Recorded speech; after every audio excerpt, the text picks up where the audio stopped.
नमस्कार, आप देख रहे हैं पंजाब केसरी। मैं सुनील कुमार और मेरे साथ मौजूद हैं वरिष्ठ सहयोगी बलवंत तक्षक।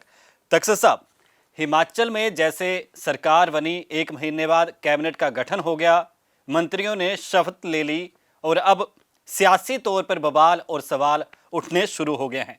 सबसे बड़ा सवाल उठ रहा है कि ओपीएस अब कब लागू होगा। आपसे भी जानना चाहूंगा, और आज जो कैबिनेट गठित हुई है उसको लेकर आप क्या कहेंगे? देखिए सुनील, आपने खुद ही बता दिया कि करीब 1 महीने के अंतराल के बाद जी। कैबिनेट का गठन हुआ है। शुरू में मुख्यमंत्री सुखविंदर सिंह सुक्खू और उप मुख्यमंत्री के तौर पर मुकेश अग्निहोत्री ने शपथ ली थी, और अब उसके 1 महीने बाद 7 नए मंत्री मंत्रिमंडल में शामिल किए गए हैं। बड़ी माथापच्ची करनी पड़ी, क्षेत्रीय और जातीय संतुलन साधने के लिए आला कमान के पास सुक्खू साहब को कई बार चक्कर लगाने पड़े, और अब जाकर जो मंजूरी मिली और आज जो मंत्रिमंडल का गठन हुआ है उसमें अनुभवी राजनीतिज्ञों को जगह दी गई है और युवा चेहरे भी नजर आए हैं।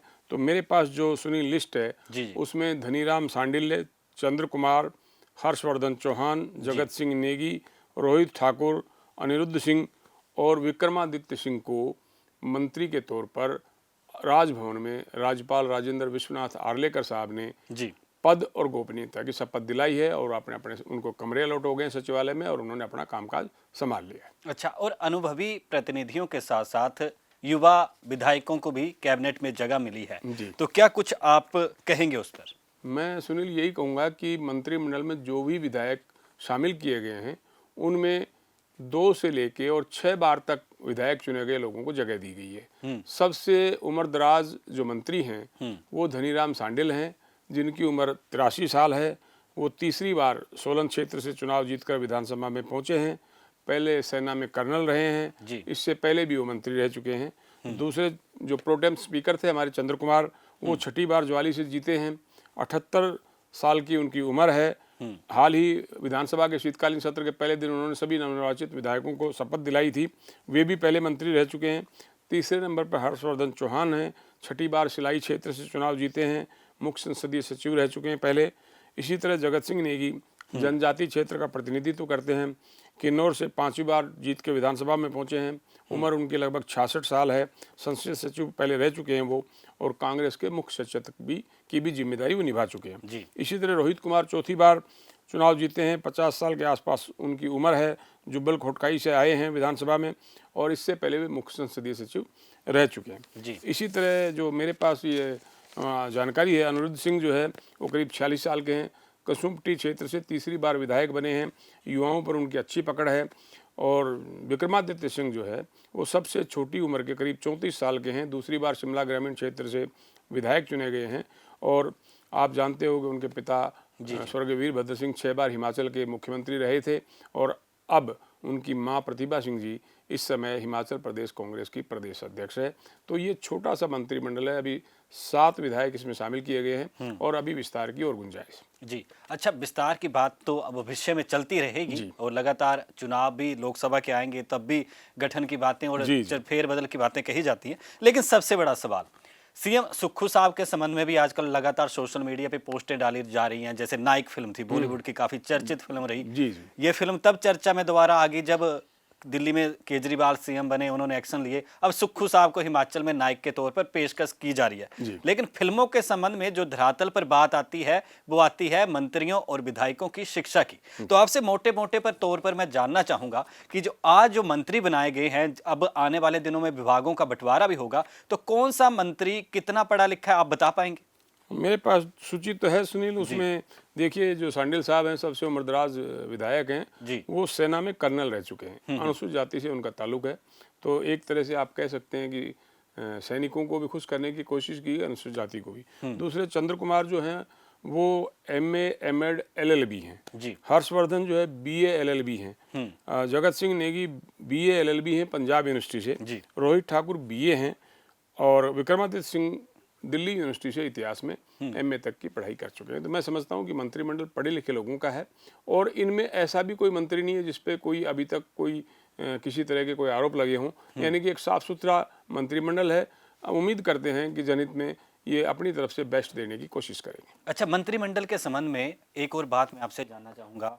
जब भी चर्चा होती है विस्तार और फेरबदल के साथ साथ बातचीत आ जाती है गुटबाजी की। लेकिन गुटबाजी से पहले यहाँ पर सवाल बनता है कि अभी 3 और मंत्री बनाए जाने हैं, लेकिन जिले भी 3 लगभग जो रह गए हैं, जो सरकार में हर तबके को, हर जिले को देखा गया है। तो उस संबंध में आप क्या कहेंगे? हाँ, मैं कहूँगा सुनील कि 3 मंत्रियों की अभी गुंजाइश है जी। जो 68 सदस्य विधानसभा है हिमाचल प्रदेश की, उसमें कानून के हिसाब से मुख्यमंत्री सहित 12 मंत्री बन सकते हैं। यानी कि अगर मुकेश अग्निहोत्री को उप मुख्यमंत्री को हम कैबिनेट मंत्री के तौर पर देखें तो 8 हो जाते हैं मंत्री। इसका मतलब 3 मंत्रियों की अभी बढ़ने की गुंजाइश है। और जब सुक्खू साहब से सवाल किया गया था तो उन्होंने कहा जल्दी ही हम मंत्रिमंडल का विस्तार करेंगे। लेकिन हम ये मानते हैं कि लोकसभा चुनावों के आसपास सभी विधायकों को ठीक से जिम्मेदारी दी जा सके, पार्टी के हित में काम कर सकें, मुख्यमंत्री और आला कमान को राजी कर सकें।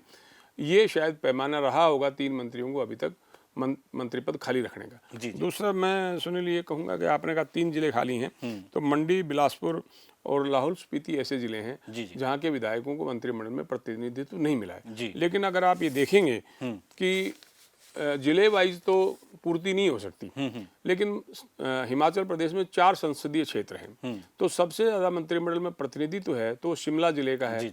विक्रमादित्य सिंह और रोहित ठाकुर हैं, इसके अलावा धनराम सांडिल हैं। और जो मंडी संसदीय क्षेत्र है उसमें जनजाति से आते हैं विधायक जगत सिंह नेगी, उनको भी मंत्रिमंडल में जगह दी गई है। और कांगड़ा से चंद्र कुमार हैं संसदीय क्षेत्र से। और इसी तरह हमीरपुर से मुख्यमंत्री सुखविंदर सिंह सुक्खू और उप मुख्यमंत्री मुकेश अग्निहोत्री आते हैं। यानी कि 4 संसदीय क्षेत्रों को एक तरह से मंत्रिमंडल में प्रतिनिधित्व दे दिया गया है।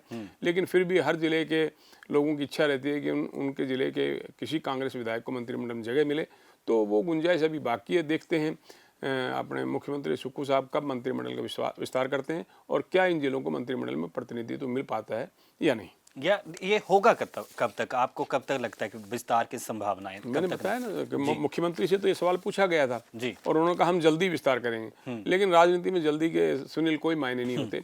या तो विधायकों की नाराजगी बढ़ते देख के उनको राजी करने की कोशिश हो सकती है, या लोकसभा चुनाव में सभी विधायकों को एकजुट करके कांग्रेस के पक्ष में मदद की बात हो सकती है, या फिर चुनावों के बाद जिस विधायक का काम बेहतर हो उसको उसकी ताजपोशी हो सकती है, उसको इनाम मिल सकता है। तो कब होगा इसकी कोई समय सीमा तो नहीं है, लेकिन कुछ पैमाने पार्टी ने अपने तरीके से तय कर रखे होंगे और उन पैमानों पर, मापदंडों पर जो खरा उतरेगा उन तीनों को इसके लिए एक तरह से इंतजार करना पड़ेगा और एक परीक्षा भी देनी पड़ेगी। जी। अच्छा, 6 संसदीय सचिव जी, इससे पहले आपको भी याद होगा हरियाणा में भी लगाए गए थे, कांग्रेस या भाजपा का कार्यकाल रहा। हिमाचल में भी लगाए गए थे पहले। हाँ, पहले भी लगाए गए थे। तो अब ये 6 संसदीय सचिव, इनका मंत्री के बराबर ओहदे होते हैं। तो आपसे बारीकी से समझना चाहूंगा कि इसकी जरूरत आखिर कैबिनेट गठन के साथ ही क्यों पड़ेगी? इसलिए पड़ी कि विधायकों में अगर मंत्रिमंडल में किसी को जगह नहीं मिलती है तो विधायकों का जो वंचित रहते हैं कार कोठी से, स्टाफ से, उनको थोड़ी सी नाराजगी का भाव पैदा होना स्वाभाविक है। ऐसे में मुख्यमंत्री ने 6 विधायकों को मुख्य संसदीय सचिव बनाकर एडजस्ट करने की कोशिश की है। उनको मंत्री पद के बराबर का दर्जा दिया जाएगा। और मेरे पास जो मुख्यमंत्री ने CPS के तौर पर जो शपथ दिलाई है उनमें सुंदर सिंह ठाकुर हैं, मोहनलाल ब्राक्टा हैं, राम कुमार चौधरी हैं, आशीष बुटेल हैं, किशोरी लाल हैं और संजय अवस्थी हैं। तो इनको मंत्री पद का दर्जा दिया जाएगा। ये एक तरह से आप कह सकते हैं सुनील, ये विधायकों को एडजस्ट करने की कवायद है। अच्छा, कवायद के साथ साथ इसी मसले पे मैं बात करूंगा। हमारे साथ इस वक्त फोन लाइन पर जुड़ चुके हैं हमारी जो टेक्निकली टीम बता रही है कि पूर्व भाजपा सरकार, जयराम सरकार में जो कैबिनेट मंत्री थे वीरेंद्र कंवर साहब, पंजाब केसरी पर बहुत बहुत स्वागत है जी आपका। धन्यवाद जी। कंवर साहब, कैबिनेट का गठन हुआ, आपने भी तस्वीरें देखी होंगी, लेकिन गठन से पहले सरकार जो बात करती थी, महंगाई का मसला हो या बाकी मसले हो, इस मसले पर भी मैं तक्षक साहब आपसे भी सवाल लूंगा और आपसे भी पूछना चाहूंगा। बैट बढ़ा दिया गया है 3 रुपए कैबिनेट गठन से पहले ही, क्या कहेंगे इस पे आप? तो बहुत बड़ी उम्मीद थी जी, क्योंकि ये लोग जब चुनाव में गए थे जी तो ये बोल करके आए थे कि अगर वो आएंगे तो महंगाई कम करेंगे, महिलाओं को 18 वर्ष से ऊपर सबको पेंशन 1500 रुपए देंगे जी, 300 यूनिट बिजली जो है वो भी वो करेंगे और 1 लाख रोजगार जो है वो सृजित करेंगे जी। लंबे समय तक इन्होंने अपना मंत्रिमंडल का जो विस्तार हुआ है जी जी। उसमें देख करके हैरान है कि बिना पद सृजित किए हुए 6 CPS का जो है वो बनाना, और लगता है कि ये गाड़ी सिर्फ 6 तक नहीं रुकेगी और लंबी चलेगी, आगे बढ़ेगी। नहीं तो वही दूसरा बड़ा तोहफा जनता को आज 7 रुपए 40 पैसे जो है वो पेट्रोल का दाम बढ़ा करके और 4 रुपए डीजल के ऊपर वैट बढ़ा करके जी जो है वो महंगाई को जो है वो इन्होंने बढ़ाया है। तो कहा है उससे आज विपरीत कर रहे हैं। 300 यूनिट बिजली देने की बात कर रहे थे, 125 यूनिट जो भारतीय जनता पार्टी के समय में दिए जाते थे जी आज उसको भी जो है वो डिनोटिफाई जो है वो कर दिया गया है। जी। तो मैं ये कहना चाहता हूँ कि जो इन्होंने कहा है आज उससे ये लगता है कि ये झूठ बोल करके जनता का विश्वास इन लोगों ने प्राप्त किया है जी। और आज एक अलोकप्रिय फैसले जो है जो ये सरकार जो है वो लेती जा रही है। अच्छा वीरेंद्र साहब, दूसरी तरफ 6 संसदीय सचिव, जिसकी बात आपने महंगाई पे मसले पर जब बैठ के संबंध में पूछा तो आप बोल रहे थे, तो 6 संसदीय सचिव का आपने जिक्र किया, तो आप क्या कहेंगे? क्योंकि इससे पहले हम लोग चर्चा भी कर रहे थे तो उसमें भी कहा, तक्षक साहब ने भी बताया कि हरियाणा हिमाचल दोनों ही जगह ऐसे संसदीय सचिव लगाए गए थे, तो आप क्या कहेंगे इस पर? मुझे लगता है कि कोई जरूरत नहीं थी जी। मंत्रिमंडल का ये पूरा विस्तार कर लेते हैं, लेकिन वो वर्तमान में जो एक अनार 100 बीमार वाली स्थिति जो है वो आज कांग्रेस के अंदर है जी। आज कांग्रेस को विधायकों को इकट्ठा रखना जो है वो बहुत मुश्किल हो रहा है और इस करके जो है वो मंत्रिमंडल का पूरा विस्तार ना करते हुए और साथ में दूसरी तरफ CPS की जो है वो फौज खड़ी करना, मुझे लगता है कि इससे और वही डीजल और पेट्रोल के भाव बढ़ाना जनता के ऊपर जो है वो बहुत बड़े जो है वो वित्तीय इसका जो है वो प्रभाव रहेगा जी। और महंगाई जो है वो प्रदेश के ऊपर बढ़ेगी जी। तो कंवर साहब, आपको क्या लगता है कि ये सिर्फ आपसी गुटबाजी या किसी तरीके की कांग्रेस में कला ना हो उसको रोकने के लिए? ये तो शुरुआत है जी। मैंने कहा कि आगे क्या होता है।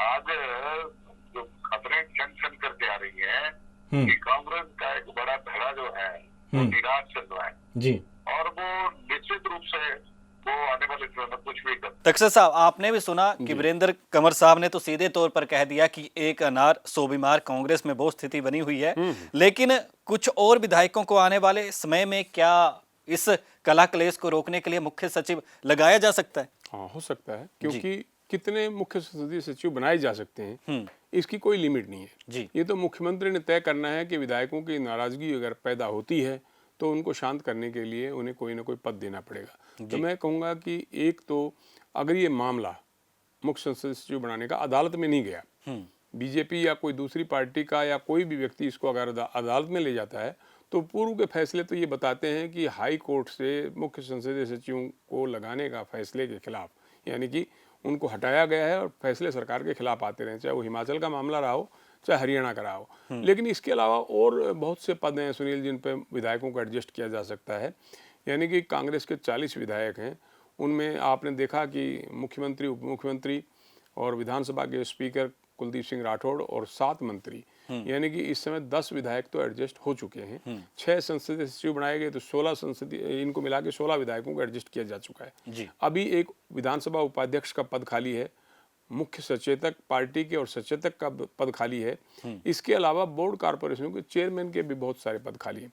यानी कि जब जब कांग्रेस के विधायकों में कोई नाराजगी पैदा होने की संभावना होगी तो मुख्यमंत्री सुक्खू उनको पद देके अपने पाले में अपने साथ बनाए रखने में कामयाब हो सकते हैं, क्योंकि उनके पास बहुत सारे अभी पद हैं जिन पे विधायकों को एडजस्ट किया जा सकता है। जी जी। तो ये एडजस्ट करने की जो बात आपने कही, क्योंकि अन्य राज्यों की अगर मैं बात करूं तो कहीं विधायकों को किसी ना किसी कारपोरेशन का चेयरपर्सन लगा दिया जाता है, तो ऐसे में हिमाचल में कहाँ गुंजाइश आपको नजर आती है कि विधायकों को एडजस्ट किया जा सकता है? मैंने आपको बताया ना, देखिए एक तो विधानसभा उपाध्यक्ष बन सकते हैं, पार्टी के सचेतक और मुख्य सचेतक बन सकते हैं विधानसभा में, इसके अलावा बहुत सारे बोर्ड कॉर्पोरेशन होते हैं, और वहाँ बोर्ड कॉरपोरेशन, आप चाहो तो किसी विधायक के लिए नया कॉरपोरेशन भी सर्जित कर सकते हैं जी। जब भी सरकारें आती है अपने हिसाब से नए बोर्ड कॉरपोरेशन बना देती हैं। अभी बहुत सारे बोर्ड कॉरपोरेशन हैं जिन पर भाजपा के विधायकों की नियुक्ति हुई थी और कुछ तो चुनावों के आखिरी दिनों में हुई जो रद्द कर दी गई। अब मैं सोचता हूँ कि मुख्यमंत्री को जब भी ये लगेगा कि ये जरूरी है विधायक को एडजस्ट करना, वो बोर्डों निगमों की चेयरमैन उनको दे के खुश करने की कोशिश करेंगे। और विधायकों को 5 साल अगर चलना है जी, तो जाहिर है कि वो जो भी पद मिलेगा वो संतुष्ट रहेंगे उस पर। अच्छा, दूसरी तरफ वीरेंद्र कंवर साहब से भी मैंने पूछा बैट का मसला, उन्होंने भी बात घुमा दी फिर से, मतलब तोल मोल करके जी। संसदीय सचिवों के संबंध में आपसे भी जानना चाहूंगा, ये जो बैट में बढ़ोतरी की गई है इसको क्या कहा जाए?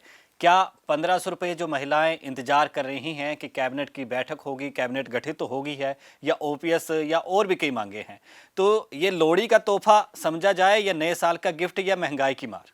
देखिए, कांग्रेस जब सत्ता से बाहर थी जी, तो महंगाई के मुद्दे पर भाजपा सरकार को खूब घेरती थी। अब सरकार बने 1 महीने से ज्यादा का समय नहीं हुआ है, लेकिन मुख्यमंत्री सुक्खू ने मंत्रिमंडल के गठन से पहले डीजल पर 3 रुपए वेट बढ़ा दिया है जी, यानी कि डीजल जो 4 रुपए 40 पैसे वेट था, अब वो 7 रुपए 40 पैसे हो गया है। और हिमाचल में जो डीजल प्रति लीटर 82 रुपए 92 पैसे का था, अब वो 85 रुपए 93 पैसे का प्रति लीटर के हिसाब से लोगों को मिलेगा। तो आप ये कह सकते हैं कि जो कांग्रेस ने विधानसभा चुनावों के दौरान वादे किए थे कि हम पुरानी पेंशन योजना बहाल करेंगे, हर महिला को 1500 रुपये महीना देंगे जो 18 साल से उम्र में ऊपर होंगी, इसके अलावा हम 1 लाख लोगों को रोजगार देंगे, हम 300 यूनिट उपभोक्ताओं को घरेलू बिजली फ्री देंगे, तो पैसा कहाँ से आएगा सुनील? जी, हिमाचल सरकार ने कहा हमने रोड मैप बना लिया है, हम सारी जो चुनावी वादे थे उनको लागू करने की प्रक्रिया जल्दी शुरू कर देंगे। मंत्रिमंडल के गठन होने के बाद जो पहली मंत्रिमंडल की बैठक हुई उसमें पुरानी पेंशन योजना बहाल कर देंगे। तो हिमाचल सरकार का जो बजट है उसमें से आपको अगर सब चुनावी वादे पूरे करने हैं तो आपको कुछ ना कुछ तो महंगा करना पड़ेगा जी। और ऐसे में सरकार ने पहला महंगाई रोकने के बजाय महंगाई बढ़ाने का तोहफा डीजल पर 3 रुपए वेट बढ़ाकर दे दिया है। अब लोग हम तो ये कहते हैं कि सरकार अपने पास जो बजट का जो उसके पास पैसा है उसको इस तरह से एडजस्ट करे या प्रावधान इस तरह से करे कि चुनावी वादे पूरे हो जाएं। लेकिन जो वादे हैं वो सुनील बहुत बड़े वादे हैं, उनके लिए करोड़ों रुपए की अतिरिक्त जरूरत पड़ेगी। अगर केंद्र सरकार मदद नहीं देती है और राज्य सरकार सुक्खू सरकार उन वादों पर अमल करना चाहती है तो वो बोझ इधर से घुमा के दूसरी तरफ से आ जाएगा, यानी कि बोझ तो लोगों को भी पड़ना है, लोगों को लाभ भी मिलना है, तो कुछ लोगों को परेशानी भी झेलनी पड़ेगी महंगाई की। नहीं, परेशानी में तो मुझे वर्तमान के वक्त में ज़्यादा ही नज़र आती है, क्योंकि एक तो जो धौलाधार की पहाड़ियाँ हैं, ज़्यादातर इलाकों में सफ़ेद चादर इन दिनों बर्फ़ ने ओढ़ ली है, चांदनी नज़र आती है रात के वक्त, लेकिन ये चांदनी महंगाई वाली अब सुक्खू सरकार के कार्यकाल में ज़्यादा नज़र आती है। ये मैं नहीं कह रहा, ये जनता ने वो कमेंट करके बताए हैं जब सुबह खबर जब चली पूरी कि इतना बैट बढ़ गया है। तो क्योंकि पहाड़ी एरिया है, जो भी आवाजाही करते हैं या जो भी व्यापार के वाहन है, सब्जियां या खान पान की चीज़ें लेके जाते हैं, तो उसमें भी बढ़ोतरी होगी और वो असर आकर पड़ेगा मंडियों से और मंडियों से आम जनता की रसोई तक। तो फिलहाल वर्तमान चर्चा में शामिल और कुछ अहम सवालों का जवाब देने के लिए तक्षक साहब आपका बहुत बहुत धन्यवाद। शुक्रिया सुनील जी।